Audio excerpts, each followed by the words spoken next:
Hello, dear students. Assalamu alaikum. This is Mansoor Mustafa. In this video, we'll discuss the MCQs for the chapter of electromagnetic waves for the O-level and IGCSE physics. So let's start. Now, before solving the MCQs, let's have a recap of this chapter. कि इस chapter की जो important चीजें हैं पहले हम उनका recap कर लेते हैं. उसके बाद जो हमारा मीन्स के क्वेश्चंस होंगे that will be easy for us. So थोड़ा सा हम बैकग्राउंड देख लेते हैं कि इलेक्ट्रोमैग्नेटिक वेव्स होती क्या है.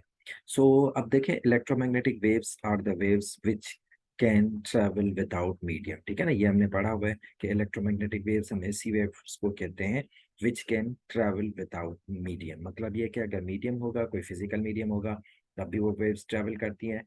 If there is no physical medium, still these waves can travel. ठीक है ना. तो थोड़ी सी हम उनकी जनरल प्रॉपर्टीज देख लेते हैं इलेक्ट्रोमैग्नेटिक वेव्स की.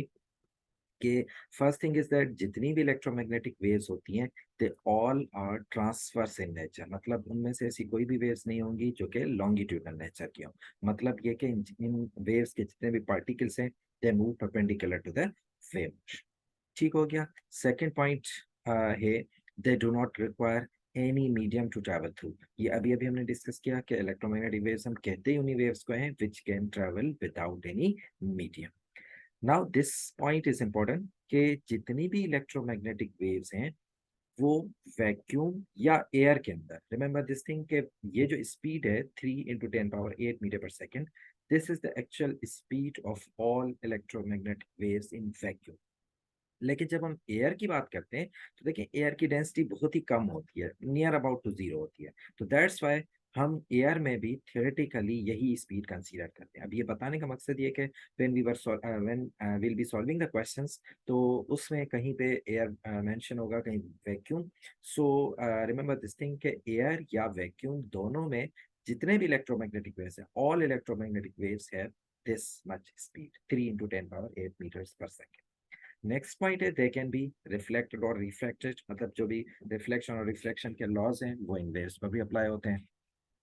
और जो वेव इक्वेशन है, well known wave equation, speed equals to, yeah, velocity equals to frequency multiplied by wavelength. So this equation is also applicable to all of these electromagnetic waves. Now again this last point is very important कि जब एक wave, मतलब electromagnetic wave, एक medium से दूसरे medium में travel करती है. डेफिनेटली वेव्स जो है वो एक मीडियम से दूसरे मीडियम में ट्रैवल करती रहती हैं. They keep changing the medium.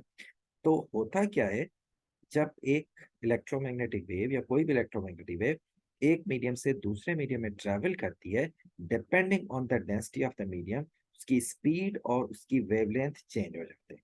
लेकिन उनकी जो फ्रीक्वेंसीज होती हैं दैट रिमेन सेम. ठीक, मतलब फ्रीक्वेंसी में कोई भी चेंज नहीं आता, बट उनकी जो स्पीड और वेवलेंथ है वो चेंज हो जाती हैं according to the density of the medium. So these are the some important common properties of the electromagnetic waves. अब आते हैं क्विकली, थोड़ा सा हम देख लें तो जो इलेक्ट्रोमैग्नेटिक स्पेक्ट्रम है ये क्या है, किस तरह से ये जो इलेक्ट्रोमैग्नेटिक वेव्स अरेंज्ड हैं, और इनकी शॉर्ट में हम देख लेते हैं कि एप्लीकेशंस कहाँ कहाँ पर होती है. उसके बाद हम क्वेश्चंस पे आएंगे तो हमारे क्वेश्चंस रिलेटिवली हमें इजी लगेंगे. अब देखें इलेक्ट्रोमैग्नेटिक स्पेक्ट्रम में क्या है. जितनी भी इलेक्ट्रोमैग्नेटिक वेव्स हैं यूनिवर्स में, जितनी भी इलेक्ट्रोमैग्नेटिक वेव्स एग्जिस्ट करती हैं, they are categorized on the basis of wavelength and frequency. ठीक है ना, वेवलेंथ और फ्रीक्वेंसी के बेसिस पर कैटेगराइज है. अब किस तरह कैटेगराइज है वेवलेंथ और फ्रीक्वेंसी के बेसिस पे. If you start from the left, आप देखें सबसे पहले हमारे पास है रेडियो वेव. तो रेडियो वेव की अगर आप वेवलेंथ देखें तो these waves has the longest wavelength among all electromagnetic waves. मतलब ये कि रेडियो वेव्स की जो वेवलेंथ होती है बाकी सब इलेक्ट्रोमैग्नेटिक वेव्स से सबसे ज्यादा है. उसके बाद नेक्स्ट हमारे पास आता है माइक्रोवेव. यानी अगर हम वेवलेंथ के बेसिस पे अगर हम कैटेगराइज करें तो if we move from left to right तो वेवलेंथ जो होती है वो रिड्यूस होती जाती है. सबसे ज्यादा वेवलेंथ रेडियो वेव्स की, then we have microwaves, then infrared, then we have ultraviolet. Sorry, in between infrared and ultraviolet we have visible light as well. उसके बाद हमारे पास आता है एक्सरेज, देन गामा रेज. तो दैट मीन्स के if we move from left to right तो इनकी जो वेवलेंथ होती है दैट गेट्स रिड्यूस्ड, मतलब वेवलेंथ कम होती जाती है. ऑन अदर हैंड अगर हम फ्रीक्वेंसी की बात करें तो wavelength, remember this thing, wavelength and frequency they are inversely related.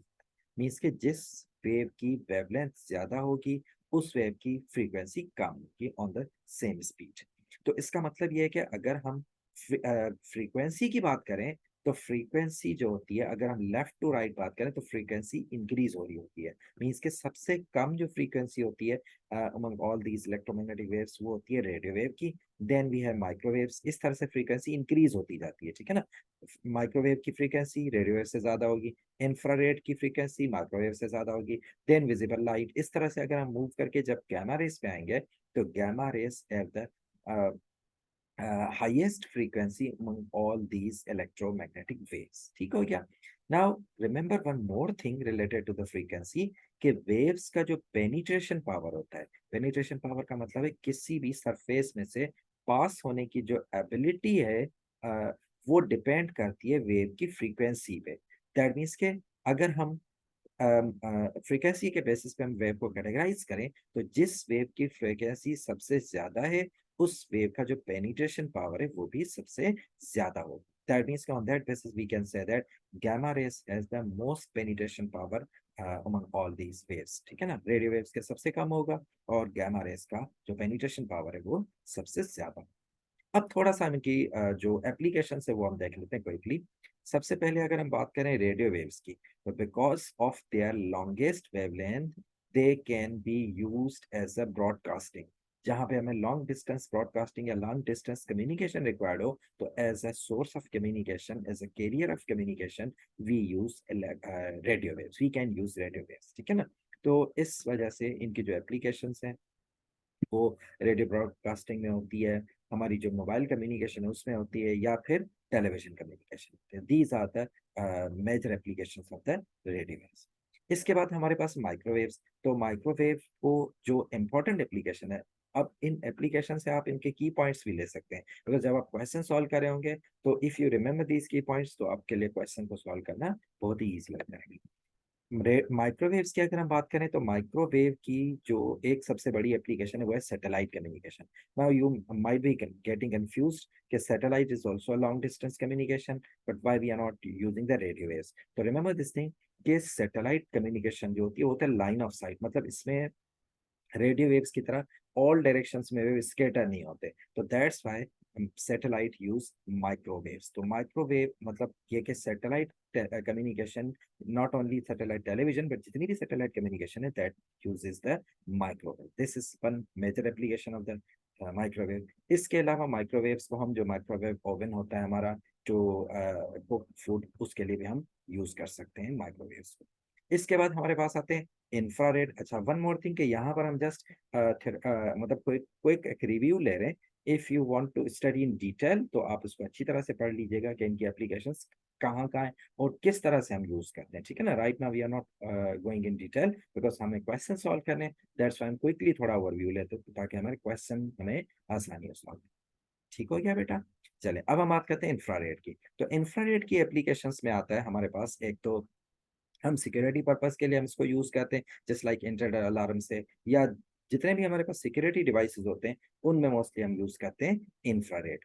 इसके अलावा जो हमारे पास रिमोट कंट्रोलर्स होते हैं for the different devices, different electronic devices, उनमें भी हम यूज करते हैं इंफ्रारेड को।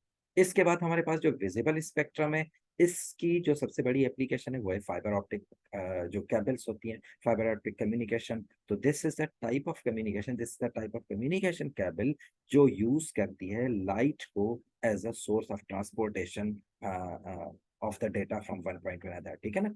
तो विजिबल स्पेक्ट्रम में जो सबसे ज्यादा एप्लीकेशन है वो in the field of telecommunication होती है as the form of fibre optic cables. ठीक हो गया। इसके बाद हमारे पास आता है अल्ट्रावायलेट। तो अल्ट्रावायलेट के लिए भी these are the some important applications you can remember as a key points के हम इनको स्टेरिलाइजेशन ऑफ द इक्विपमेंट्स के लिए, मतलब स्टेरिलाइजेशन का मतलब होता है टू किल द जर्म्स। ठीक है ना। जस्ट लाइक हमारे पास जो सर्जिकल इक्विपमेंट्स होते हैं वो डिफरेंट पेशेंट्स पे यूज हो रहे होते हैं, या हम इवन हमारे जो किचन अप्लायंसेज हैं उनकी भी अगर हमने स्टेरिलाइजेशन करनी हो, या अगर हमारे पास जो वाटर फिल्टर्स होते हैं तो they also use the ultraviolet radiations as a source of sterilization. तो एक तो इसकी ये एप्लीकेशन है। इसके अलावा इसकी एप्लीकेशन है सनबेड। सनबेड्स क्या होते हैं? These are the artificial devices which provide the ultraviolet radiations to the patients which have the deficiency of the sunlight, ठीक है ना, जिनको सनलाइट की या जो विटामिन डी की जो डेफिशिएंसी होती है उसको ओवरकम करने के लिए these artificial beds are used which provide the ultraviolet radiations। इसके बाद हमारे पास होता है एक्सरेज। एक्सरेज की दो तरह की एप्लीकेशन हमारे पास होती है, एक होती है इंजीनियरिंग एप्लीकेशन, एक होती है मेडिकल एप्लीकेशन। अगर हम इंजीनियरिंग एप्लीकेशंस की बात करें तो we use it as a quality control. मतलब किसी भी जो हमारे पास कोई मेटल है, कोई और हमारे पास मटेरियल है, उसका अगर हमने क्वालिटी चेक करनी हो, उसके जो क्रैक्स चेक करने हो कि वेदर इट्स फाइन और देयर इज समथिंग रॉन्ग, तो उसके लिए हम यूज करते हैं एक्सरेज को। और मेडिकल एप्लीकेशन में हम इसको डिफरेंट सर्जरी में यूज करते हैं। हम जस्ट लाइक अगर हमने हमारा कोई बोन फ्रैक्चर है या हमारा टीथ में कोई प्रॉब्लम है हमारे टीथ में, तो we use X rays to capture the images of inside the body, ठीक है ना, उसके लिए हम एक्सरेज को यूज करते हैं। इसके अलावा जो एयरपोर्ट सिक्योरिटी स्कैनिंग वगैरह होती है बैगेजेस की, तो वहां पर भी एक्सरे को यूज किया जाता है। अच्छा, एज आई टोल्ड यू कि जैसे जैसे वेव्स की फ्रीक्वेंसी इंक्रीज होती है तो उसका पेनिट्रेशन पावर भी इंक्रीज होता रहता है। तो जो इनकी एप्लीकेशन है that also depends on the penetration power as well. Just like हमने कहा कि हम एक्सरेज को यूज करते हैं to monitor, to examine insides of our body. तो इसका मतलब ये होता है कि जो एक्सरे का पेनिट्रेशन पावर वो इतना ज्यादा होता है कि हमारी बॉडी से पेनिट्रेट हो जाते हैं। या हमने कहा कि हम इनको इंजीनियरिंग एप्लीकेशन के लिए यूज करते हैं to detect the cracks in the metal और डिफरेंट सर्फेसिस। तो दैट मीन्स कि they have the penetration power कि वो डिफरेंट सर्फेसिस से पास हो सकते हैं। इसके अलावा हमने कहा कि हम इनको यूज करते हैं जस्ट लाइक सिक्योरिटी क्लियरेंस के लिए एयरपोर्ट पे बैगेज जो चेकिंग वगैरह होती है। So again they have the penetration power कि वो इनसाइड द बैग जो भी हम चीजें होती हैं दे कैन सी थ्रू। तो इस वजह से हम यूज करते हैं एक्सरेज को। इसके बाद लास्ट में हमारे पास सबसे जो मोस्ट पेनिट्रेटिंग पावर जो होता है जिसका, वो होती है गामा रेज। तो गामा रेज की जो ज्यादातर एप्लीकेशंस होती है because they have very high penetration power, they are that's why जो they can also be harmful to human skin और जो भी हमारी बॉडी है उसके लिए हार्मफुल हो सकते हैं। दैट्स व्हाई इनकी जो एप्लीकेशन है या इनका यूसेज है बहुत ही लिमिटेड है और बहुत ही प्रोटेक्टिव एनवायरनमेंट में इनको यूज किया जाता है। मतलब जो एक्सपर्ट्स होते हैं only they can use gamma rays. और गामा रेज की जो ज्यादातर एप्लीकेशंस होती हैं वो कैंसर ट्रीटमेंट के लिए या डिफरेंट जो डिजीज हैं उनके जो ट्यूमर्स या उनके जो सेल्स हैं मतलब डैमेज सेल्स, उनको किल करने के लिए हम यूज करते हैं gamma rays. So these are the quick review of this chapter. अब हम मूव करते हैं हमारे क्वेश्चंस के ऊपर। अब जब मैं रिव्यू करा तो आई होप कि क्वेश्चन हमारे लिए थोड़ा सा इजी हो जाएंगे। अब देखें फर्स्ट क्वेश्चन हमारे पास है, microwaves are used to transmit television signals to and from the satellite. अभी अभी हमने एप्लीकेशंस में कहा था कि सैटेलाइट कम्युनिकेशंस में हम यूज करते हैं माइक्रोवेव्स को। अब आपने बताना है which statement about the microwaves is correct. First है ए, ऑप्शन ए है they have the longer wavelengths than the radio waves. Second है they penetrate the atmosphere without significant loss of energy. C है they travel much faster than the radio waves in vacuum, और last है warm the satellite and stop the freezing। अब देखें जो option C और option D है ये तो हमें यहाँ से पता चल रहा है कि they are not the correct option. क्यों? बिकॉज अभी अभी हमने कहा था कि वैक्यूम में जितनी भी इलेक्ट्रोमैग्नेटिक वेव्स होती हैं they travel with the same speed, तो इस वजह से ऑप्शन करेक्ट नहीं होगा। और option four definitely it's not a suitable answer, तो ये भी नहीं हो सकता। अब हम बात करते हैं ऑप्शन ए और ऑप्शन बी की। अगर हम ए की बात करें, ऑप्शन ए है they have the longer wavelength than the radio waves. So अभी अभी हमने रेडियो जो स्पेक्ट्रम हमने देखा था, तो according to this spectrum radio waves have the highest wavelength.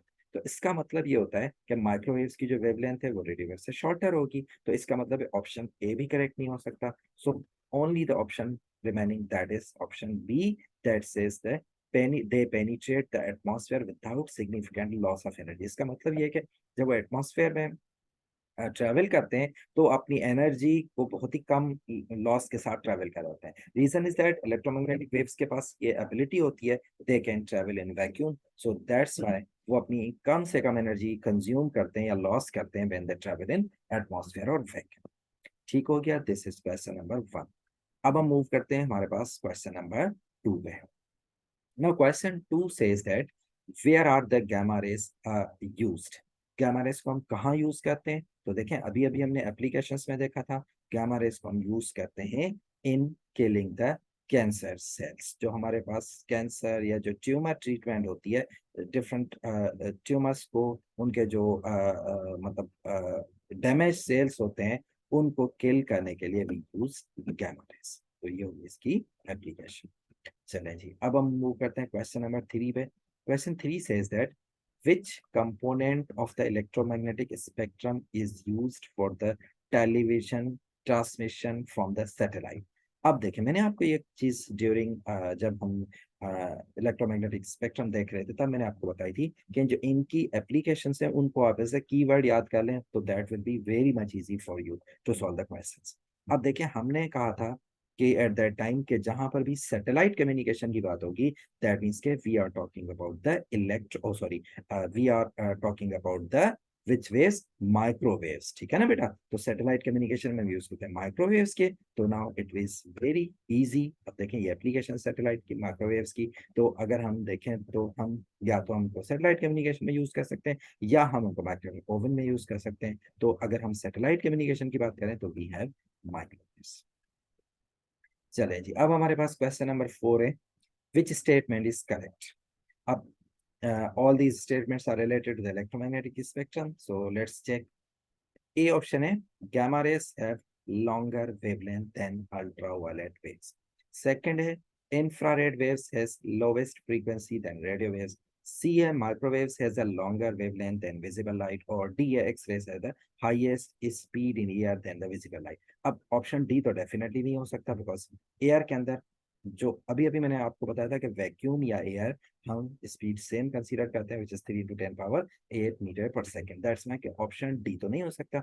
अब हम बात करते हैं जो रिमेनिंग ऑप्शंस हैं, तो उनको चेक करने से पहले थोड़ा सा हम कंपैरिजन देख लेते हैं इन जो है वेवलेंथ और फ्रीक्वेंसी का। तो देखें वेवलेंथ और फ्रीक्वेंसी के बेसिस पे अगर हम बात करें तो if we move from radio waves to gamma rays या फ्रॉम लेफ्ट टू राइट, जो वेवलेंथ होती है वो डिक्रीज होती रहती है। मतलब रेडियो वेव्स की सबसे ज्यादा वेवलेंथ है और गामा रेस की सबसे कम है।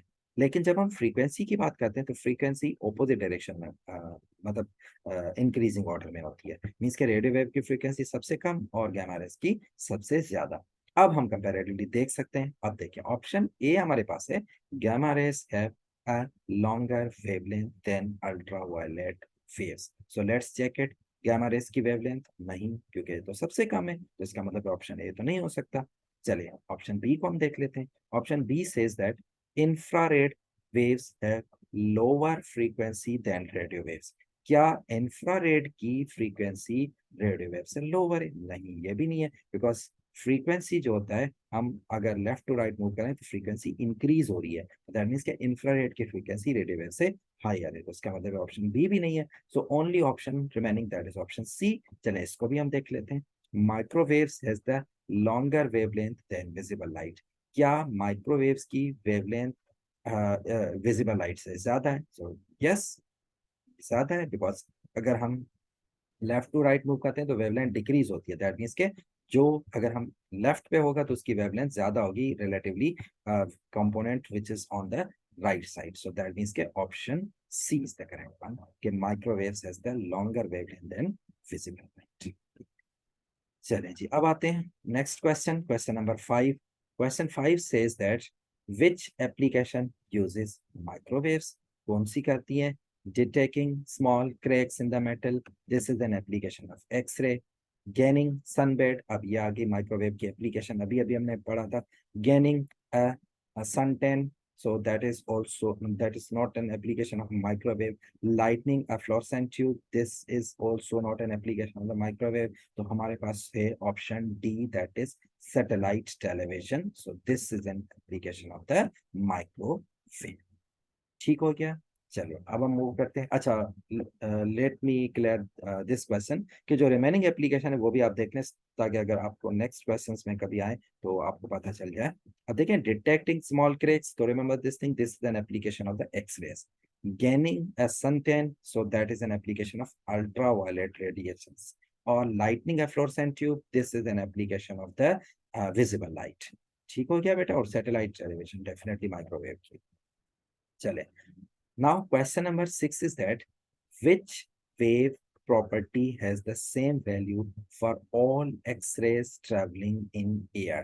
x-rays जितने भी है जब वो एयर में ट्रेवल कर रहे होते हैं तो उनकी कौन सी प्रॉपर्टीज सेम होती है? क्या उनका एम्पलीट्यूड सेम होता है? क्या उनकी फ्रीक्वेंसी सेम होती है?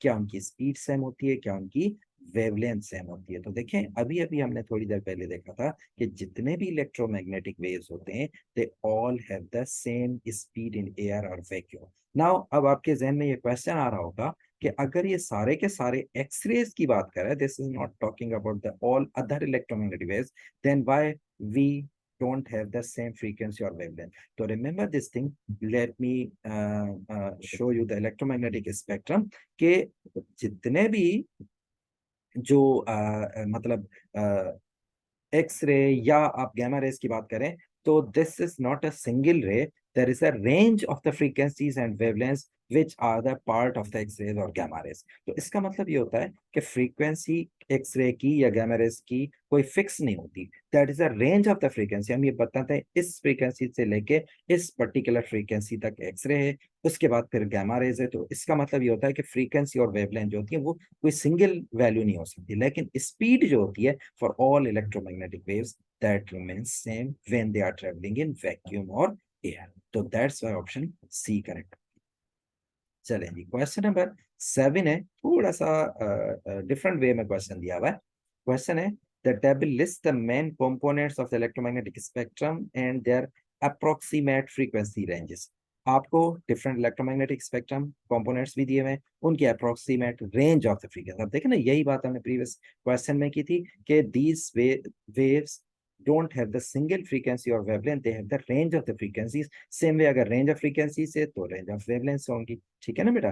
तो अब आपने बताना ही है इस क्वेश्चन में कि which range of the frequencies can be used to detect the cracks inside a block of metal. अब आपने बताना है कि इनमें से कौन सी रेंज है जो कि मेटल के अंदर क्रैक्स डिटेक्ट करने के लिए यूज होती है। अब आपको पहले तो ये पता होना चाहिए कि मेटल के जो क्रैक्स हैं उनको डिटेक्ट करने के लिए हम कौन से रेज यूज करते हैं आउट ऑफ इलेक्ट्रोमैग्नेटिक वेव्स, उसके बाद आप इजीली उस रेंज को डिटरमिन कर पाएंगे। तो अब जब हम एप्लीकेशन डिस्कस कर रहे थे तो at that time we discuss कि जो एक्सरेज होते हैं उनकी दो तरह की एप्लीकेशन है, engineering application and medical application. तो इंजीनियरिंग या इंडस्ट्री एप्लीकेशन में हम यूज करते हैं एक्सरेज को to detect the cracks in the metal. तो इसका मतलब है हमने type of the wave detect कर लिया, दैट इज द एक्सरेज। तो अब हम आते हैं कि जो एक्सरेज की फ्रीक्वेंसी उनकी रेंज जो हमें गिवन है दैट इज फ्रॉम 10^21 टू 10^18। तो अब definitely we can easily find the answer जो कि इस रेंज के अप्रोक्सीमेट होगा, तो दैट इज ऑप्शन डी। आप देखें ना, ऑप्शन डी में जो फ्रीक्वेंसी रेंजेस आपको दी हुए हैं 10^18 हर्ट्ज टू 10^22 हर्ट्ज। तो this is the correct option for this question. चलें जी, अब हम मूव करते हैं नेक्स्ट क्वेश्चन पे, question number 8। Question number 8 says that the speed of the radio waves of a radio wave, थोड़ा सा ओवरलैप हो रहा है क्वेश्चन को। रेडियो वेव broadcast या from the station transmits wave with a wavelength lambda, what is the frequency of the transmission? आपको wave length given है, आपने फाइंड करनी है जस्ट फ्रीक्वेंसी क्या होगी, मीन्स के जो हमारे पास वेव इक्वेशन है उसको थोड़ा सा रीअरेंज करना है। Now this is the wave equation we have, v equals to frequency multiplied by wavelength. Now one more thing, जब हम speed of the electromagnetic waves की बात करते हैं तो वी डिस्कस्ड कि जितने भी इलेक्ट्रोमैग्नेटिक वेव्स हैं वो वैक्यूम के अंदर they travel with the same speed, तो उस स्पीड को हम बजाय v के समटाइम्स हम c से भी रिप्रेजेंट करते हैं, जिसको हम कॉमनली हम स्पीड ऑफ लाइट कह रहे होते हैं। But this is not only the speed of light, this is the speed of all electromagnetic waves in vacuum. उसको हम c से रिप्रेजेंट कर रहे होते हैं। दैट मींस क्या करें, v को c से रिप्रेजेंट करें, so that will become frequency multiply by wavelength. अब सिंपली हमने इक्वेशन को रीअरेंज करना है for the frequency, so that will become c divided by wavelength. So that means that we have option, sorry, option correct option होगा हमारे पास यहाँ पे। Sorry मैंने इसको हाईलाइट नहीं किया, but that option A is the correct. ठीक हो गया बेटा, C upon lambda, so option A is the correct. चलिए जी, next question. Below are 4 statements about the uses of the electromagnetic radiation. आपको 4 एप्लीकेशन दी हुई है, सॉरी 4 स्टेटमेंट्स दी हुई है। How many of these statements are correct. आपने बताने इनमें से कितनी स्टेटमेंट्स करेक्ट है। तो वन बाय वन हम सारी स्टेटमेंट्स को चेक करते हैं कि वेदर दे आर करेक्ट और not. First statement is that gamma rays are used in the medical treatment. Yes, they are used because अभी आपने कहा था उनको जो कैंसर सेल्स होते हैं उनको किल करने के लिए भी use gamma rays, so that means के फर्स्ट स्टेटमेंट हमारे पास करेक्ट आ गई। सेकंड वन है infrared waves are used in the sunbed. No, sunbeds के लिए हमारे पास कौन सी वेव्स होती हैं, ultraviolet, not infrared, so that means के this is an incorrect statement. Third statement हमारे पास है microwaves are used in the satellite communication. Yes, microwaves use होते हैं सैटेलाइट कम्युनिकेशन में, माइक्रोवेव्स ही तो यूज होते हैं, इसका मतलब है थर्ड स्टेटमेंट करेक्ट है। लास्ट स्टेटमेंट हमारे पास है x-rays are use in intruder alarms. No, intruder alarm या जो सिक्योरिटी डिवाइसेस होते हैं उनमें हम यूज करते हैं इंफ्रारेड को। दैट मींस के this is an incorrect statement. तो अब हमें पता चल गया कि how many statements are correct, they are 2, तो option B is the correct. चलें जी, next question. Which device uses ultraviolet radiations. कौन सा डिवाइस यूज करता है, तो definitely that is the security purpose, oh sorry ultraviolet radiations की बात करें तो देखें अल्ट्रावायलेट को हम यूज कर सकते हैं विटामिन डी की डेफिशिएंसी को मतलब जो उसकी डेफिशिएंसी हो जाती है उसको ओवरकम करने के लिए, जस्ट लाइक हमने कहा था सनबेड यूज करते हैं। इसके अलावा जो इसकी सबसे ज्यादा एप्लीकेशन है वो है sterilise for the different equipments, ठीक है ना। फूड स्टेलाइज के लिए भी यूज करते हैं, सर्जिकल इक्विपमेंट्स के लिए भी, या जो हमारे और जो किचन अप्लायंसेज हैं उनको उनके भी स्टेलाइजेशन के लिए भी यूज अल्ट्रावायलेट रेडिएशंस। तो इसका मतलब क्या होगा कि अब कौन सी जो एप्लीकेशन यहाँ पे जो गिवन ऑप्शन है उनमें जो हमारे पास एप्लीकेशन बन रही है दैट इज द सनबेड, ठीक है ना। Sunbed, this is the application of the ultraviolet. चले हम जो रिमेनिंग है उनकी भी एप्लीकेशन देख लेते हैं सो दैट हमें आइडिया हो जाए। अब electric grill, this is an application of the microwave, ठीक है ना। ये माइक्रोवेव जो ओवन होता है, इलेक्ट्रिक ग्रिल उसमें यूज मतलब उस that is the uses the microwaves to cook food. इसके अलावा इंफ्रारेड अलार्म ये होती है इंफ्रारेड की एप्लीकेशन, और remote controller, television remote controller या जितने भी डिवाइसेस के हमारे पास रिमोट कंट्रोलर होते हैं दे यूज इंफ्रारेड को। ठीक हो गया, चलिए अब आते हैं question number 11। Question says that red and violet are the colours at the end of the visible spectrum.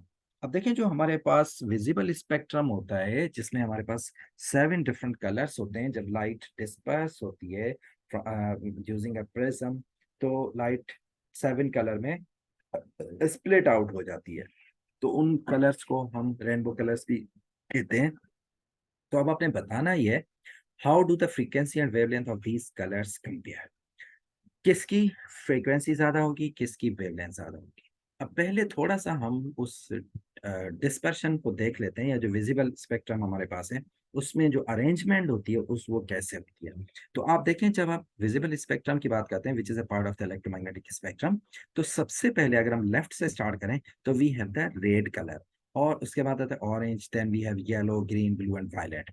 Now इसका मतलब ये होता है कि देखें सेम लाइक अगर हम इलेक्ट्रोमैग्नेटिक स्पेक्ट्रम की बात करें, if we are moving from left to right that means के जो फ्रीक्वेंसी होती है वो डिक्रीज और सॉरी इंक्रीज हो रही होती है और वेवलेंथ डिक्रीज हो रही होती है। तो इसका मतलब ये होता है कि जब हम विजिबल स्पेक्ट्रम की बात करें तो विद इन विजिबल स्पेक्ट्रम जो सबसे ज्यादा एक्सट्रीम लेफ्ट पे होगा उसकी वेवलेंथ सबसे ज्यादा होगी कंपैरेटिवली ऑल दीज कलर्स, लेकिन उसकी जो फ्रीक्वेंसी होगी वो सबसे कम होगी, हायर फ्रीक्वेंसी। और sorry sorry sorry, I have written in the wrong way. इनकी जो वेवलेंथ है वो हायर होगी और इनकी जो फ्रीक्वेंसी है वो शॉर्टर होगी। लेट मी करेक्ट इट, मैं इसको यही करेक्ट कर देता हूँ। तो ये जो है that will go on this side, और ये जो है लोअर फ्रीक्वेंसी हायर वेवलेंथ यहाँ पे आएगा, ठीक है ना, बिकॉज रेड कलर की वेवलेंथ सबसे ज्यादा होगी लेकिन इसकी फ्रीक्वेंसी सबसे कम होगी। इसी तरह जो वायलेट कलर है, वायलेट की जो फ्रीक्वेंसी है वो सबसे ज्यादा होगी, because as we move from the left to right the frequency increase होती है लेकिन वेवलेंथ डिक्रीज हो रही होती है। तो दैट मीन्स के this is the correct arrangement. ठीक हो गया। अब हमने ये डिसाइड कर लिया कि रेड कलर की फ्रीक्वेंसी सबसे कम और वेवलेंथ सबसे ज्यादा। इसी तरह वायलेट की, या जैसे हम लेफ्ट टू राइट मूव करें तो फ्रीक्वेंसी इंक्रीज होती जाएगी और वेवलेंथ डिक्रीज होती जाएगी। अब हम कंपेरेटिवली आते हैं दोबारा हमारे क्वेश्चन पे। क्वेश्चन हमारे पास था कि हायर फ्रीक्वेंसी किसकी होगी। तो again I have taken it as a wrong. Higher frequency जो होगी वो रेड की नहीं होगी, वो किसकी होगी, वायलेट की होगी। और लोअर लोवेस्ट वेवलेंथ भी डेफिनेटली वायलेट की होगी, ठीक है ना। तो इसका मतलब है इसका जो करेक्ट ऑप्शन होगा दैट इज ऑप्शन सी। तो apologise for me for this mistake. So definitely इंसान को गलती हो जाती है। तो और दूसरी बात के समटाइम्स मुझे पता चल जाता है, समटाइम्स नहीं भी पता चलता। तो if you find any mistake so do let me know, ठीक है ना। तो इससे होगा कि बाद में वो मिस्टेक हम रेक्टिफाई कर लेंगे। ठीक हो गया। So option D is the correction. Highest frequency होगी वायलेट की और लोवेस्ट वेवलेंथ भी वायलेट की। ठीक हो गया। चलें जी, अब हम बात करते हैं, हमारे पास नेक्स्ट क्वेश्चन है। Question 12. Which statement about the red and the blue light is correct? अच्छा, one more thing related to these colors, कि इनसे क्वेश्चन जितने भी आते हैं मोस्ट ऑफ द क्वेश्चंस आपको रेड कलर से कंपैरिजन के लिए कहते होते हैं। इसका रीजन ये है कि समटाइम्स ऐसे होता है हमें ये सीक्वेंस याद नहीं रहती कि कौन सा कलर पहले कौन सा बाद में, लेकिन हमें ये तो पता है कि रेड सबसे पहले आता है, मतलब अगर हम लेफ्ट से मूव करें तो रेड सबसे पहले आता है, वायलेट सबसे आखिर में आता है। तो इस चीज से हमें अंदाजा हो जाता है कि रेड के मतलब जितने भी कलर्स हैं वो रेड के बाद आ रहे हैं, दैट मीन्स के they will have more higher frequencies as compare to the red light, लेकिन उनकी जो वेवलेंथ है वो रिलेटिवली रेड से कम होगी। तो इस बेसिस पे हम इजीली कंपैरिजन कर सकते हैं। तो अगेन इस दिस क्वेश्चन क्या है, which statement about the red and the blue light is correct. अब देखें रेड और ब्लू का मतलब ये है कि दोबारा हम थोड़ा सा अगर हम स्पेक्ट्रम को देख लें तो रेड ऊपर है सबसे ज्यादा, दैट मींस के it will have higher wavelength as compare to the rest of this, और फ्रीक्वेंसी इसकी सबसे कम होगी। तो ऑन दैट बेसिस अब हम ऑप्शंस को देखते हैं करेक्ट ऑप्शन कौन सा होना चाहिए।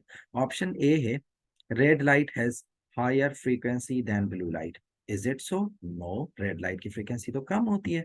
इसके बाद बी ऑप्शन है red light has longer wavelength than blue light. क्या रेड की वेवलेंथ लॉन्गर है ब्लू लाइट से? यस, इसकी वेवलेंथ लॉन्गर है। चले हम ऑप्शन सी और डी को भी देख लेते हैं। Option C saying that red light has the same speed in glass as the blue light.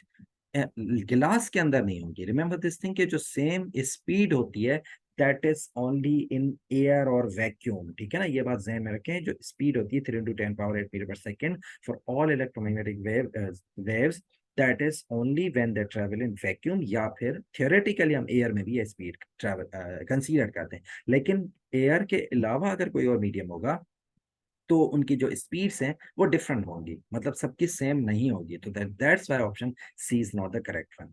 D को भी देख लेते हैं। Red light refracted by the glass prism more than the blue light. अब ये भी आप देख सकते हैं कि जो रिफ्रैक्शन अकर हो रही है, जो बेंडिंग आ रही है, वो जैसे जैसे हम नीचे की तरफ आ रहे हैं बेंडिंग ज्यादा हो रही है। तो इसका मतलब है रेड लाइट सबसे कम रिफ्रैक्ट होती है, जैसे जैसे हम रेड से फिर येलो ग्रीन जैसे जैसे मूव करें तो बेंडिंग मतलब रिफ्रैक्शन ज्यादा हो रही है। तो इसका मतलब है ब्लू की जो रिफ्रैक्शन है वो कंपैरेटिवली रेड से ज्यादा होगी। सो दैट्स ऑप्शन डी भी करेक्ट नहीं है। So only option B have, that is the option B. ये वही मैंने दोबारा गलती कर दी है तो इसको रेक्टिफाई आप कर लीजिएगा। तो according to this option B is the correct. तो हमारे पास करेक्ट ऑप्शन हो गया ऑप्शन बी। चलिए जी, next question, which application may use the part of the electromagnetic spectrum called microwave? Microwave किस कौन सी यूज करती है, कौन सी एप्लीकेशन माइक्रोवेव की? तो definitely that is cooking vegetables, ठीक है ना। ये माइक्रोवेव, हाँ yes, that is the application of microwaves. इसके अलावा जो एक्सरेज हैं, सॉरी, क्रैक्स डिटेक्ट्स मेटल इन क्रैक्स, उसके लिए हम एक्सरेज को यूज करते हैं। Gaining suntan, that is ultraviolet lightning, fluorescent tube, that is the visible light. So option A is the correct. चलें जी, नेक्स्ट क्वेश्चन। अगेन आप देखें, आपको जो डिफरेंट कलर्स हैं उनकी कंपैरिजन है। तो अभी अभी मैंने आपको बताया ना कि जो मोस्ट ऑफ द क्वेश्चंस होते हैं वो रेड कलर से कंपेयर कर रहे होते हैं, तो यहाँ पर भी यही है। How do the speed and the wavelength of the red light in air.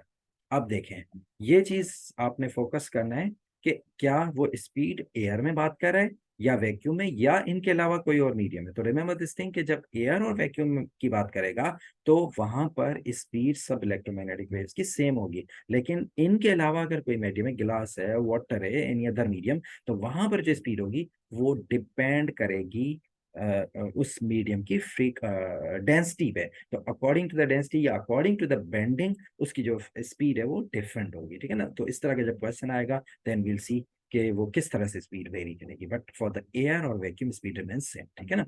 तो आपको ये बताना है कि रेड लाइट जो है कंपैरेटिवली कंपेयर आपने किससे करना है, उसको वायलेट से, उसकी स्पीड और वेवलेंथ क्या होगी। तो अगर हम बात करें स्पीड की तो स्पीड विल रिमेन सेम अगर एयर में, लेकिन अगर हम बात करें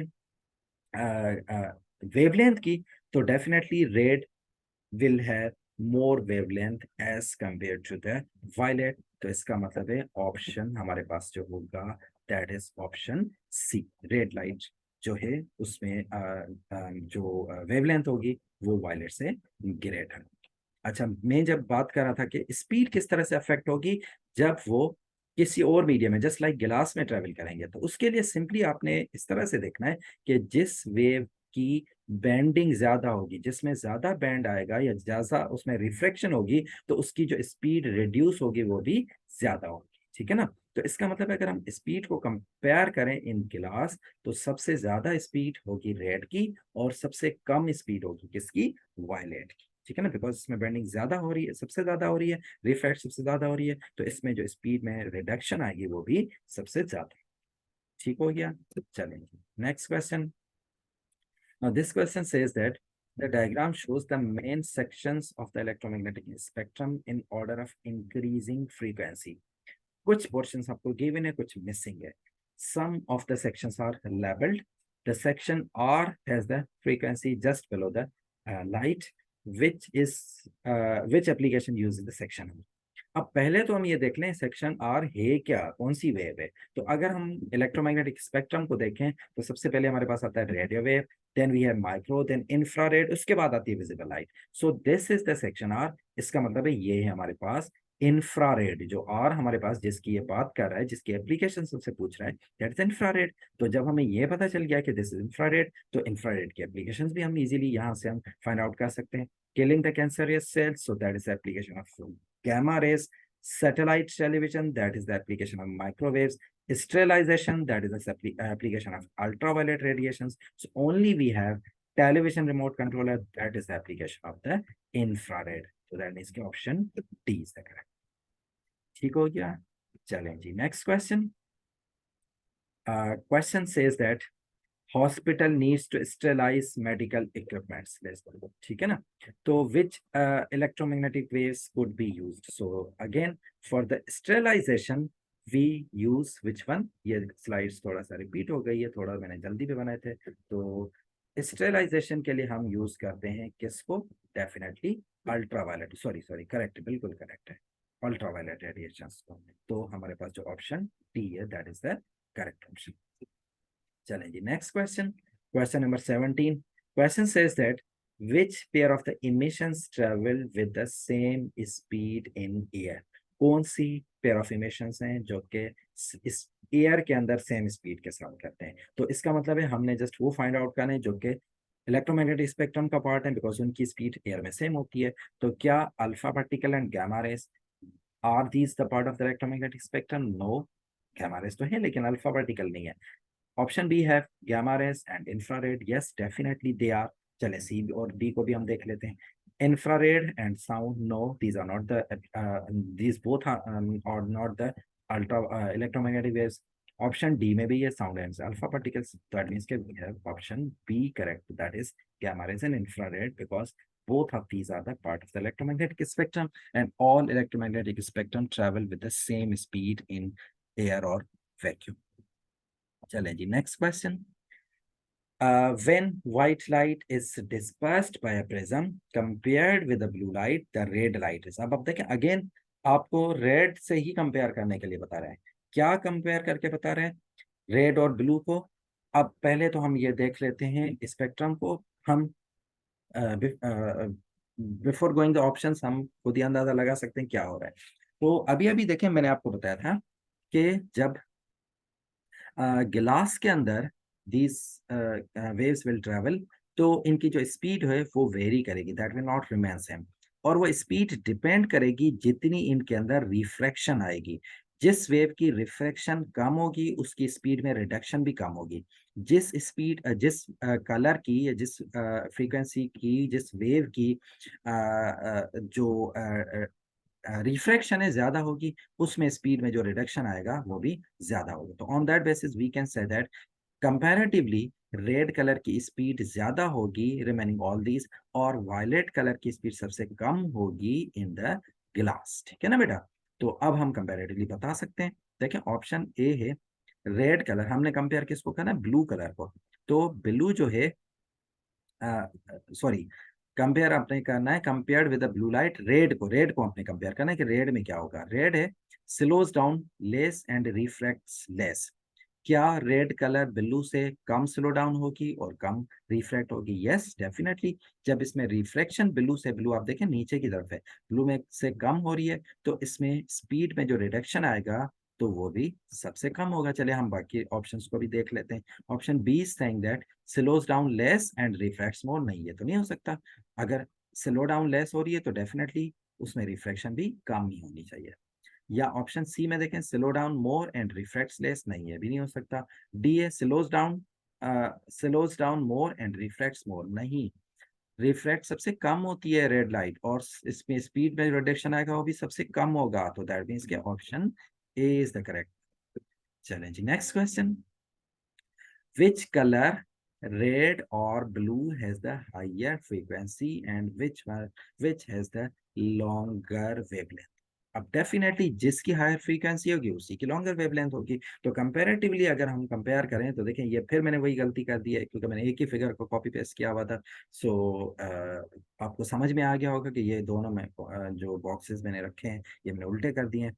यहाँ पे होगा lower frequency higher wavelength red के लिए, और वायलेट के लिए मतलब इस एंड पर होगा लोअर वेवलेंथ और हायर फ्रीक्वेंसी. ऑपोजिट होगा. ठीक है ना बेटा? तो ऑन दैट बेसिस आप आंसर फाइंड आउट कर सकते हैं. सबसे कम आपने कंपेयर करना है रेड और ब्लू को. तो हायर फ्रीक्वेंसी किसकी होगी? डेफिनेटली ब्लू की होगी, because left to right move करें तो फ्रीक्वेंसी इंक्रीज हो रही है. तो हायर फ्रीक्वेंसी अगर ब्लू की है तो डेफिनेटली, और लॉन्गर वेवलेंथ की बात करें तो लॉन्गर वेवलेंथ किसकी होगी? रेड की. तो higher frequency blue, longer wavelength red. So option B. Let me see कि मैंने क्या चूज किया. मैंने सी किया है क्योंकि मैं इसी को फॉलो कर रहा था. So that is my mistake. So इसको आप करेक्ट कर ले. That is option B correct होना चाहिए कि ब्लू की हाई फ्रीक्वेंसी हायर होगी और रेड की वेवलेंथ लो. ठीक हो गया बेटा? चलें जी, next question. Question says that which type of wave is used to send telephone signals to and from the satellite? तो देखिए जब सैटेलाइट कम्युनिकेशन की बात आ रही है तो डेफिनेटली वी हैव माइक्रोवेव्स. चलिए जी, नेक्स्ट क्वेश्चन. क्वेश्चन है which diagram correctly represent the light by a glass prism. जब ग्लास में प्रिज्म में से लाइट पास होती है तो कौन सा डायग्राम करेक्टली रिप्रेजेंट कर रहा है? तो ये देखें, ये एक्चुअल डायग्राम है. तो आप यहाँ से खुद ही अंदाजा लगा सकते हैं which one is the correct. अब आप देखें, नहीं, यहाँ पे आप देखें ना, अगर आप ए की बात करें, ए में भी ऊपर रेड कलर है नीचे वायलेट है, सी में भी इसी तरह है रेड और वायलेट ऊपर है, तो इसका मतलब कलर के हिसाब से तो दोनों ठीक है. लेकिन अगर आप ए में देखें जो लाइट डिस्पर्स हो रही है डिफरेंट कलर्स में, वो प्रिज्म के एंड मतलब प्रिज्म से बाहर निकलने के बाद हो रही है। So that is not the case. जब लाइट प्रिज्म में एंटर होती है तब से ही वो डिफरेंट कलर्स में डिस्पर्स होना स्टार्ट हो जाती है। तो दैट मीन्स के आप कंपेरेटिवली देखें तो option C is looking like correct option. So option C is the correct. ठीक हो गया बेटा? चलेंगे next question. Which does not normally use infrared radiation? इनमें से कौन सी रेडिएशन इंफ्रारेड रेडिएशन की एप्लीकेशन नहीं है? Electric grill, infrared infrared alarm, television remote controller, sunbed. So definitely sunbed, because sunbed is an application of the ultraviolet radiations. So that means ke remaining all are the applications of the infrared except sunbed. So correct option is option D. Challenge. Next question. Light rays are deviated by a prism. The diagram deviation angle D is measured for the light rays of the different frequency including blue light and the red light. आपने बताना है which graph is correct, मतलब आपने इस angle of deviation से बताना है कि कौन सा ग्राफ जो होगा करेक्ट होगा। अब पहले तो हम देख लेते हैं एंगल ऑफ डेविएशन किसका ज्यादा होगा। तो देखें ये हमारे पास स्पेक्ट्रम है। तो देखें सबसे कम डेविएशन किस में होती है? रेड लाइट में। और सबसे ज्यादा डेविएशन किस में हो रही है? यहाँ पे जो कलर गिवन है ब्लू, तो चले हम वायलेट में सबसे ज्यादा होती है, लेकिन ब्लू की बात करें तो डेफिनेटली ब्लू में जो डेविएशन है वो ज्यादा होगी as compare to the red light. एक बात हुई है। दूसरी बात, यहाँ पे दो एक्सिस है हमारे पास, फ्रीक्वेंसी और डेविएशन को कंपेयर कर रहे हैं। तो अगर हम फ्रीक्वेंसी की बात करें तो देखिए फ्रीक्वेंसी भी ब्लू की ज्यादा होगी, बिकॉज हमने देखा है कि रेड कलर लेफ्ट पे आ रहा है, ब्लू राइट पे आ रहा है, मतलब रिलेटिवली ब्लू कलर जो है रेड से राइट पर है, तो उसकी जो फ्रीक्वेंसी है वो ज्यादा होगी। तो इसका मतलब ये होगा कि डेविएशन भी ब्लू में ज्यादा, फ्रीक्वेंसी भी ब्लू में ज्यादा। मतलब अगर फ्रीक्वेंसी इंक्रीज हो रही है तो उसमें जो डेविएशन है वो भी इंक्रीज हो रही है। तो ऑन दैट बेसिस अगर हम कंपेयर करें तो देखें graph A is saying that पहले हमारे पास ब्लू कलर है, रेड ये जो शो कर रहा है फ्रीक्वेंसी, अगर हम ब्लू से रेड की तरफ मूव करें तो फ्रीक्वेंसी इंक्रीज हो रही है, सॉरी हाँ फ्रीक्वेंसी इंक्रीज हो रही है और डेविएशन डिक्रीज हो रही है। So that is not the case. चले हम डेविएशन को मान लें, डेविएशन ब्लू से रेड की तरफ जाएंगे डिक्रीज होगी, लेकिन फ्रीक्वेंसी तो इंक्रीज हो रही है। तो दैट मीन्स के again this is not the correct. चले हम बी को भी देख लेते हैं। बी सेइंग दैट अगर हम ब्लू से रेड की तरफ जा रहे हैं तो फ्रीक्वेंसी इंक्रीज हो रही है और डेविएशन इंक्रीज हो रही है। डेविएशन दोनों, ये तो दोनों गलत है, क्योंकि अगर हम ब्लू से रेड की तरफ जा रहे हैं मतलब नीचे से ऊपर की तरफ जा रहे हैं तो डेविएशन डिक्रीज हो रही है, सेम वे फ्रीक्वेंसी भी तो डिक्रीज हो रही है, तो ये भी करेक्ट नहीं हो सकता। अगर हम सी की बात करें तो C saying that, graph C saying that जब हम रेड से ब्लू की तरफ मूव करें, मींस के if we are moving from top to bottom या फ्रॉम लेफ्ट टू राइट, तो हमारे पास फ्रीक्वेंसी इंक्रीज हो रही है। यस फ्रीक्वेंसी हमारे पास इंक्रीज होती है।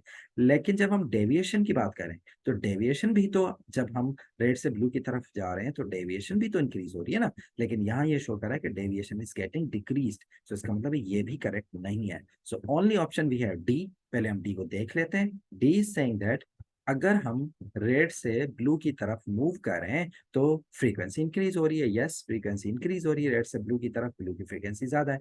और अगर हम डेविएशन की बात करें, एंगल ऑफ डेविएशन की बात करें, तो एंगल ऑफ डेविएशन भी देखें ब्लू का ज्यादा है as compare to the red. तो इसका मतलब है हमारे पास correct option is option D. चलें जी question 24 that says that which wave is the part of the electromagnetic spectrum? अब टाइप ऑफ वेव मतलब हमें नाम नहीं दिए हुए, हमें कुछ प्रॉपर्टीज बताई हुई हैं, उस प्रॉपर्टीज के बेसिस पे हमने डिसाइड करना है। पहले दिया स्पीड, उसके बाद है टाइप। अगर हम स्पीड की बात करें तो 330 स्पीड इलेक्ट्रोमैग्नेटिक वेव्स की नहीं हो सकती, that is 3 × 10⁸ metre per second. तो इसका मतलब है ऑप्शन सी ऑप्शन डी इन दोनों में से कोई करेक्ट हो सकते, ए भी नहीं हो सकते। अब अगर ऑप्शन सी और डी में से देखें तो सी इज सेइंग दैट जो टाइप ऑफ वेव है वो है लॉन्गिट्यूडनल डीमे ट्रांसवर्स। तो देखिए ये हमने वेरी फर्स्ट स्लाइड जब हम ओवरव्यू देख रहे थे तब हमने डिस्कस किया था कि जितनी भी इलेक्ट्रोमैग्नेटिक वेव्स होती हैं they all are transverse in nature, वो उनमें से कोई भी लॉन्गिट्यूडनल नहीं होती। तो इसका मतलब है अब हमारे पास जो करेक्ट ऑप्शन मिलेगा दैट इज ऑप्शन डी। चलें जी next question. Question says that which statement is true for all electromagnetic waves? क्या है, कौन सी स्टेटमेंट ट्रू है? They are longitudinal, no. They can be seen, no. सारी के सारी इलेक्ट्रोमैग्नेटिक्स हम नहीं देख सकते, हम रेडियो वेव्स को नहीं देख सकते, हम माइक्रोवेव्स को नहीं देख सकते, हम समटाइम्स एक्सरेज को नहीं देख सकते, गामा रेज को नहीं देख सकते। तो इसका मतलब ये भी करेक्ट नहीं है। C is that they have the same frequency in air, नहीं। एयर में उनकी स्पीड सेम होती है, फ्रीक्वेंसी सेम नहीं होती। जितनी भी electromagnetics, they have different frequency ranges, ठीक है ना, तो फ्रीक्वेंसी सेम नहीं है। D is saying that they travel at the same speed in vacuum. Yes, that is the correct option कि vacuum या air के अंदर they travel with the same speed. चलें जी, next question. The diagram shows, again आपको एक disperse glass prism light दी हुई है जो कि ग्लास प्रिज्म में से पास हो रही है और डिस्पर्स हो रही है। आपने बताना है what are the numbered visible colours. जो जो कलर, जो नंबर आपको दिए हुए, वो कलर कौन कौन से हैं? 1 2 3 4 5। अब बिल्कुल ईजी है, आप इसको कंपेयर करें जो डिस्पर्शन ऑफ द लाइट है इलेक्ट्रोमैग्नेटिक स्पेक्ट्रम में।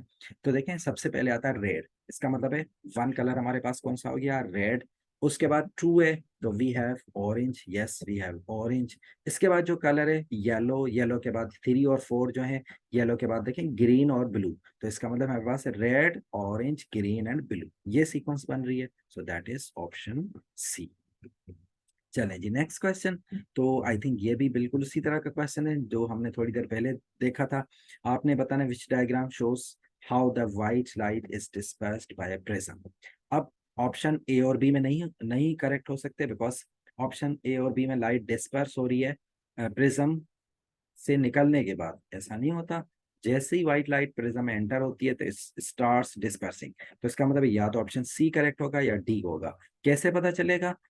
एग्जैक्टली हम करते आ रहे हैं, सबसे ऊपर होता है रेड कलर, नीचे होता है वायलेट। तो इसका मतलब है जो हमारे पास करेक्ट ऑप्शन बनेगा दैट इज ऑप्शन सी। जो करेक्ट सीक्वेंस बनेगी कलर की वो ये वाली।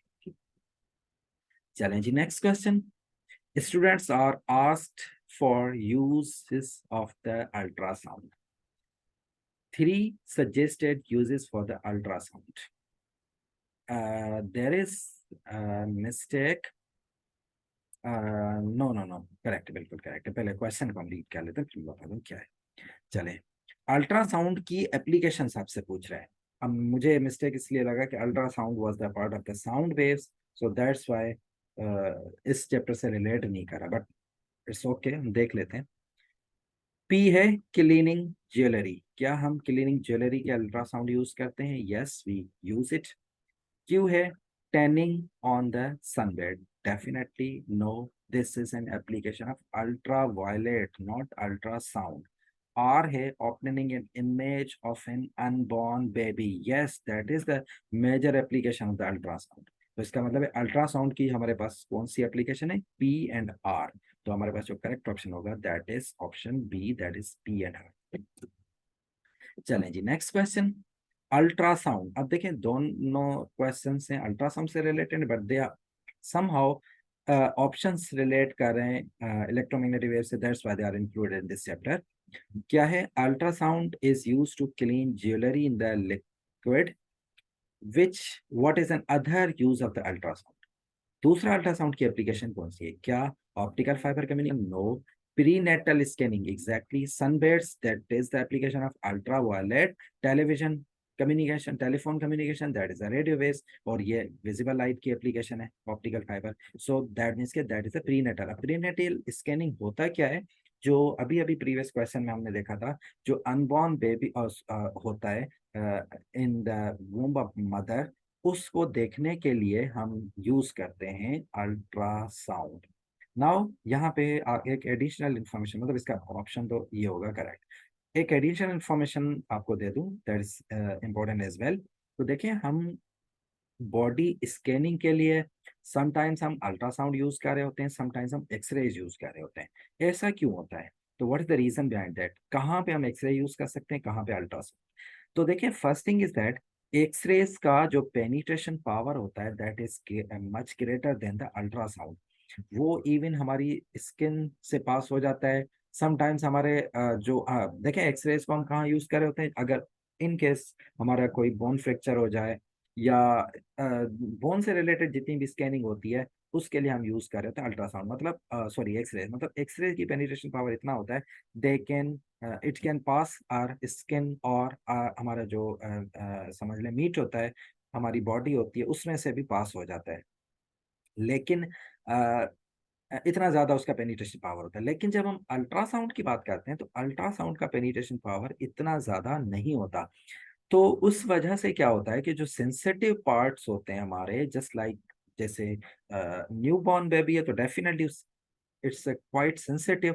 अगर हम वहां पे अल्ट्रा एक्सरे यूज करते हैं तो that could cause serious injury, serious damage to that born as well as जो मदर है उसको सीरियस मतलब इंजरी कॉज कर सकता है। तो that's why we can not use X-rays for that purpose, so that's why we use ultrasound. मतलब simple कहने का ये है कि जहां पर हमें जो हमारे सेंसिटिव ऑर्गन्स हैं वहां पर उनको एग्जामिन करने के लिए, उनको स्कैनिंग करने के लिए हम अल्ट्रासाउंड यूज करते हैं। बट जहां पर हमें टीथ या बोन इस तरह के जो पार्ट्स को एग्जामिन करना हो तो वहां पर हम यूज करेंगे एक्सरेज, बिकॉज अगर हम अल्ट्रासाउंड यूज करेंगे that can not reach inside our जो मीट है, तो इस वजह से वो उन बोन तक नहीं पहुंच पाएगा, तो हमें पता ही नहीं चलेगा जिस बोन को हम स्कैन करना चाह रहे हैं। So that is the difference between uses of ultrasound and x-rays in our body scanning.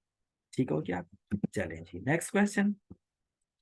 Applications use different components of the electromagnetic spectrum, which shows correct applications for the X-rays, ultraviolet and microwaves. आपने just applications बतानी है तो देखें, X-rays को अगर हम यहाँ से कंपेयर करें, मोबाइल फोन में नहीं यूज करते। किल द कैंसरियस सेल्स चले हम कह सकते हैं, हम यूज कर सकते हैं। मेडिकल इमेजिंग के लिए कर सकते हैं, सर्जिकल इंस्ट्रूमेंट्स के लिए हम यूज नहीं कर सकते। इसका मतलब है बी और सी करेक्ट लग रहे हैं। चले हम रिमेनिंग कॉलम्स को भी देख लेते हैं। अल्ट्रावायलेट रेडिएशंस को हम फ्लोरेसेंट ट्यूब में नहीं यूज कर सकते। Sterilisation of the surgical instruments को यस हम कर सकते हैं। टेलीविजन कंट्रोलर के लिए नहीं कर सकते हैं, तो दोनों ऑप्शन टेलीविजन कंट्रोलर है। दैट मीन्स के यहाँ पर भी हमारे पास सेकंड ऑप्शन करेक्ट आ रहा है। चलें जी, हम माइक्रोवेव्स को भी देख लेते हैं। क्या हम माइक्रोवेव्स को इंफ्रारेड अलार्म के लिए यूज करते हैं? नहीं, वो तो इंफ्रारेड होते हैं। क्या हम माइक्रोवेव्स को सैटेलाइट के लिए यूज करते हैं? Yes, we can use, we use the microwaves as satellite communication. Yes. उसके बाद सनबेड को नहीं, वो तो अल्ट्रावायलेट होती हैं। डिटेक्टिंग क्रैक्स नहीं, वो तो एक्सरेज होती हैं। तो इसका मतलब हमारे पास correct option is option B. चलें जी, question 31, 31st question is the following list shows the colours of the spectrum, which list shows three colors in orders of the increasing frequency। increasing frequency का मतलब सबसे पहले आपने वो रखना है जिसकी फ्रीक्वेंसी सबसे कम हो। या फिर मैंने वही फिगर डाल दिए यहाँ पर, तो इसका मतलब है इसका ऑप्शन भी मैंने गलत चूज किया होगा। तो हम देख लेते हैं, हम इसको करेक्ट कर लेते हैं, अभी कर लेते हैं। तो देखिए क्या है, विच list shows the colours in the order of the increasing frequency. Increasing frequency का मतलब है सबसे पहले हमने उस कलर को रखना है जिसकी फ्रीक्वेंसी सबसे कम है। दैट मीन्स कि अगर हम यहाँ से देखें तो हमारे पास आता है रेड कलर। रेड कलर की फ्रीक्वेंसी सबसे कम है। तो चले हम यहाँ से स्टार्ट करते हैं। तो हमारे पास ऑप्शन सी और डी दोनों रेड के बन रहे हैं। चले हम आगे चलते हैं। इसके बाद आता है ऑरेंज। एग्जैक्टली ऑरेंज, यहाँ तक भी ठीक हो रहा है। इसके बाद आ रहा है yellow, but this is saying that violet. Violet तो बिल्कुल एंड में आता है। अब चलें इसकी सीक्वेंस को हम चेक कर लेते हैं डी की। रेड के बाद ऑरेंज, ऑरेंज के बाद येलो, येलो के बाद green, then blue, then violet. इसका मतलब है ऑप्शन डी। बिल्कुल मैंने सही चूज किया हुआ है। तो that is the correct option, that is option D, increasing frequency. चलें जी, question 32। A television controller emits an infrared beam. Which statement about the infrared radiation is correct? It causes ionization. It consists of the longitudinal waves. It has the higher frequency than ultraviolet radiations. It travels at the speed of the light. So that is option D. Because air में travel कर रहा है तो definitely that will is travel with the speed of the light. So this is all about these questions. I have tried my best कि जो जो important questions हैं वो मैं include कर दूं। बट अगर स्टिल कोई क्वेश्चन रिमेनिंग है जो मुझसे रह गया है and you are unable to solve that, आपको कोई डिफिकल्टी हो रही है, you are always free to ask, आप व्हाट्सएप कर सकते हैं, आप मुझे ईमेल कर सकते हैं, कोई भी क्वेश्चन हो आप किसी भी टाइम पूछ सकते हैं। ओके, अल्लाह हाफिज, take care, see you soon with some other topics, have a good day.